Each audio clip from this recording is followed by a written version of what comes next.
Hi കൂട്ടുകാരെ, എൻ്റെ പേര് സുനിൽ. എനിക്ക് 20 വയസ്സുണ്ട്. വയനാടാണ് എൻ്റെ വീട്. വയനാട് ടൗണിൽ നിന്നും 2 കിലോമീറ്റർ ഉള്ളിലേക്ക് മാറിയാണ് എൻ്റെ വീട്. ചെറിയൊരു വഴിയാണ്. ജീപ്പ് മാത്രമേ അതിലെ സർവീസ് നടത്താറുള്ളൂ.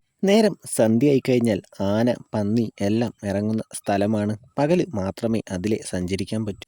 എൻ്റെ വീടിൻ്റെ അടുത്തുള്ള രമണി ചേച്ചിയുടെ കൂടെ ടൗണിൽ കൂട്ടുപോയതാണ്. ചേച്ചിക്ക് കുറച്ച് സാധനങ്ങളെല്ലാം വാങ്ങാനുണ്ടെന്ന് എന്നോട് വരുമോ എന്ന് ചോദിച്ചു. ഞാൻ കൂടെ ചെന്നു. സാധനങ്ങൾ എല്ലാം വാങ്ങിക്കഴിഞ്ഞപ്പോൾ കുറച്ച് സന്ധ്യയായി. അപ്പോഴാണ് അതിലെ സർവീസ് നടത്തുന്ന ചേട്ടന്മാർ പറയുന്ന കേട്ടെന്ന് വഴിയിൽ ആനക്കൂട്ടം ഇറങ്ങിയെന്നും ഇനി പിറ്റേ ദിവസം നേരം വെളുത്താലേ സർവീസ് ഉള്ളൂ എന്നും. അത് കേട്ടപ്പോൾ ചേച്ചി എന്നെ നോക്കി ചോദിച്ചു, എടാ എന്ത് ചെയ്യും, നമ്മൾ പെട്ടല്ലോ, ഇനി നാളെയേ വീട്ടിലേക്ക് പോവാൻ പറ്റുകയുള്ളൂ. ചേച്ചിക്ക് ടൗണിൽ ആരെങ്കിലും പരിചയക്കാരുണ്ടോ? ഉണ്ടെങ്കിൽ അവരുടെ വീട്ടിൽ നിൽക്കൂ, എന്നിട്ട് ചേച്ചി നാളെ രാവിലെ വന്നാൽ മതി. ഞാൻ എങ്ങനെയെങ്കിലും വീട്ടിൽ പൊക്കോളാം. നീ അങ്ങനെ പറയല്ലേ. പോവുകയാണെങ്കിൽ നമ്മൾ ഒന്നിച്ച് പോകും, നിൽക്കുകയാണെങ്കിൽ ഒന്നിച്ച് നിൽക്കും. പക്ഷേ എനിക്ക് ഇവിടെ അത്ര പരിചയമുള്ള ആരുമില്ല. നമുക്ക് വേറെന്തെങ്കിലും വഴി ഉണ്ടോ എന്ന് നോക്കാം. ഭാഗ്യത്തിന് കേടായി പോകുന്ന സാധനങ്ങളൊന്നും നമ്മൾ വാങ്ങിയിട്ടില്ല. നീ വാ, വെറുതെ റോട്ടിൽ നിന്നിട്ട് ഒരു കാര്യവുമില്ല. എന്തായാലും ഇന്ന് പോക്ക് നടക്കില്ല. നമുക്ക് ആ ഹോട്ടലിൽ കയറി ഒരു ചായ കുടിക്കാം, എന്തെങ്കിലും കഴിക്കുകയും ചെയ്യാം. എനിക്ക് വിശക്കുന്നുണ്ട്. ഞാൻ ചേച്ചിയുടെ കൂടെ ഹോട്ടലിലേക്ക് നടന്നു. ചേച്ചിയെ പറ്റി പറയുകയാണെങ്കിൽ ഒരു 30 വയസ്സ് ഉണ്ട്. എൻ്റെ വീടിൻ്റെ തൊട്ട് അടുത്താണ്. ചെറുപ്പം തൊട്ടേ ഞാൻ അറിയുന്നതാണ്. അത്ര വെളുത്തിട്ടൊന്നും അല്ല, നിറമാണ്. അത്യാവശ്യം വണ്ണമൊക്കെ ഉണ്ട്. കല്യാണം കഴിഞ്ഞതാണ്. 5 വയസ്സുള്ളൊരു മോളുണ്ട്. ഹസ്ബൻഡിൻ്റെ കാര്യം കുറച്ച് കഷ്ടമാണ്. കല്യാണം കഴിഞ്ഞ് 2 കൊല്ലം ആവാറായപ്പോഴത്തേക്കും ആള് രാത്രി വീട്ടിലേക്ക് വരികയായിരുന്നു. വഴിയിൽ വെച്ച് പന്നി കുത്തി. ഇപ്പോൾ ആള് തളർന്ന് വീട്ടിൽ കിടപ്പാണ്. ചേച്ചിക്ക് അച്ഛനും അമ്മയുമുണ്ട്. ചേച്ചി വീട്ടിൽ ഇല്ലാത്തപ്പോൾ മോളുടെയും ഹസ്ബൻഡിൻ്റെയും കാര്യം അവരാണ് നോക്കുന്നത്. ഞങ്ങൾ ഹോട്ടലിലെത്തി ചായ കുടിക്കുകയാണ്. 2 പഴംപൊരിയും ഓർഡർ ചെയ്തു. ചായ കുടിച്ചുകൊണ്ട് ഇരുന്നതിൻ്റെ ഇടയ്ക്ക് ഞാൻ ചോദിച്ചു, ചേച്ചി നമുക്ക് വീട്ടിലേക്ക് വിളിച്ചു പറയണ്ടേ, നമ്മൾ എന്താണ് ചെയ്യുക?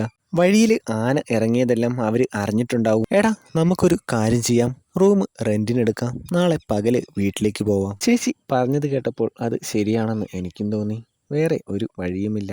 ഇന്നെന്തായാലും വീട്ടിലേക്ക് പോകാൻ പറ്റില്ല. ചേച്ചി എന്നാൽ നമുക്ക് അങ്ങനെ ചെയ്യാം. ഞാൻ വീട്ടിലേക്ക് വിളിച്ചു പറയട്ടെ, നമ്മൾ നാളെ വരികയുള്ളെന്ന് എൻ്റെ അമ്മയോട് പറയാം. ചേച്ചിയുടെ അമ്മയോടും പറഞ്ഞേക്കാൻ. ഞാൻ ഫോണെടുത്ത് അമ്മയെ വിളിച്ച് കാര്യം പറഞ്ഞു. ആന ഇറങ്ങിയത് കൊണ്ട് ഞങ്ങൾ ഇന്നിവിടെ നിന്നിട്ട് നാളെ വരികയുള്ളൂ എന്ന്. ചായ കുടിച്ച പൈസയും കൊടുത്ത് ഹോട്ടലിൽ നിന്ന് ഞങ്ങൾ ഇറങ്ങി. അവിടെ നിന്ന് ആളിനോട് ഞങ്ങളുടെ കാര്യം പറഞ്ഞു. ഇവിടെ അടുത്ത് ലോഡ്ജ് വല്ലതും ഉണ്ടോ എന്ന് ചോദിച്ചു. 5 മിനിറ്റ് മുമ്പോട്ട് നടന്നാൽ ഇടതുവശത്ത് ഒരെണ്ണം ഉണ്ടെന്ന് ആള് പറഞ്ഞു. ഞങ്ങൾ അവിടെ ചെന്നു. കണ്ടാൽ തന്നെ അറിയാം, വലിയ സൗകര്യമൊന്നുമില്ല. ആകെ 10-12 റൂമുകളേ ഉള്ളൂ. എന്തേലും ആവട്ടെ എന്ന് വിചാരിച്ച് റൂമിലേക്ക് നടന്നു. റൂമിൻ്റെ ഉള്ളിൽ ആകെ ഒരു കട്ടിലും 2 കസേരയും ഒരു ടേബിളും ഒരു ഫാനും പിന്നെ ഒരു ബാത്റൂമും. റൂമിൽ കയറി വാങ്ങിയ സാധനമെല്ലാം ഒരു മൂലയിൽ വെച്ചു.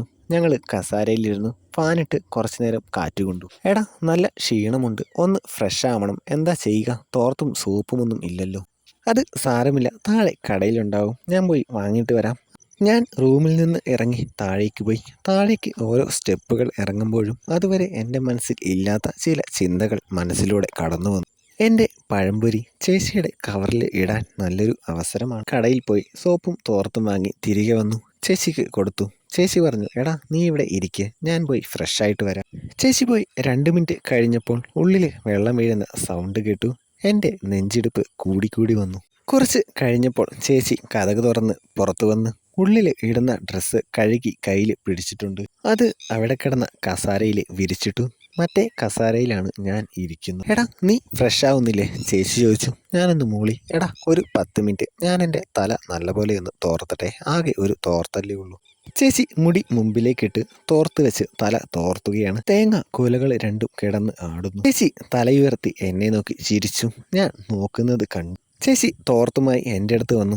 എടാ ഞാനൊരു സത്യം പറയട്ടെ, വഴിയിൽ ആനയൊന്നും ഇറങ്ങിയിട്ടില്ല, ഞാൻ ചുമ്മാ പറഞ്ഞതാ. നീ വേഗം പോയി ഫ്രഷ് ആയിട്ട് വാ. എനിക്ക് അറിയാം നിനക്ക് ആഗ്രഹമുണ്ടെന്ന്, അതുപോലെ എനിക്കും ആഗ്രഹമുണ്ട്. എനിക്ക് എന്ത് പറയണമെന്ന് അറിയില്ല. ഇതെല്ലാം ചേച്ചിയുടെ പ്ലാനായിരുന്നല്ലേ. വഴിയിൽ ആനയൊന്നും ഇറങ്ങിയിട്ടില്ല. എനിക്ക് എന്തായാലും സന്തോഷമായി. ഞാൻ പോയി ഫ്രഷ് ആയിട്ട് വന്നു. ചേച്ചി കട്ടിലിൽ കേക്ക് തുറന്ന് വെച്ചിട്ടുണ്ടായിരുന്നു. ഞാൻ പഴംപൊരി എടുത്ത് ചേച്ചിക്ക് കൊടുത്തു. കൂട്ടുകാരെ, എല്ലാം പച്ചയ്ക്ക് ഓപ്പണായി. നമ്മുടെ ടെലഗ്രാം ചാനലിൽ പറയുന്നുണ്ട്, ലിങ്ക് ഡിസ്ക്രിപ്ഷനിൽ ഉണ്ട്.